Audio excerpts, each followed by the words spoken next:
আজ চলো 5 মিনিটেই একটা তোমাদের চিংড়ি মাছের রেসিপি করে দেখাই। ফার্স্টে চিংড়ি মাছটা ভালো করে ধুয়ে নুন হলুদ মাখিয়ে কিছুক্ষণ রেস্টে রেখে দেবে। তারপর সর্ষে পোস্ত একসাথে বেটে নেবে। তোমরা শিলে বা মিক্সিতে যেটায় খুশি বাটতে পারো, তবে খেয়াল রাখবে পোস্তর পরিমাণটা বেশি থাকবে আর সর্ষের পরিমাণটা কম। তারপর কড়াইতে সর্ষের তেল দিয়ে চিংড়ি মাছগুলো ভালো করে ভেজে তুলে রাখবে।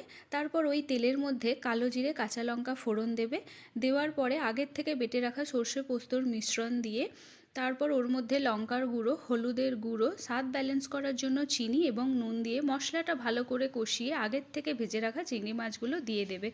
দেওয়ার পরে একটু ভালো করে নাড়িয়ে তারপর ওর মধ্যে গরম জল অ্যাড করবে। গরম জলই দেবে, না হলে কিন্তু তরকারির স্বাদ নষ্ট হয়ে যাবে। তারপর একটু ঢাকা দিয়ে চিংড়ি মাছগুলো ভালো করে সেদ্ধ করে নেবে। সেদ্ধ হয়ে যাওয়ার পর ঢাকনা খুলে একটু কাঁচা সর্ষের তেল দিয়ে দেবে। কিছুক্ষণ রেস্টে রেখে তারপর নামিয়ে নিও। তোমরা 5 মিনিটে করতে পারলে কি আমাকে জানিও।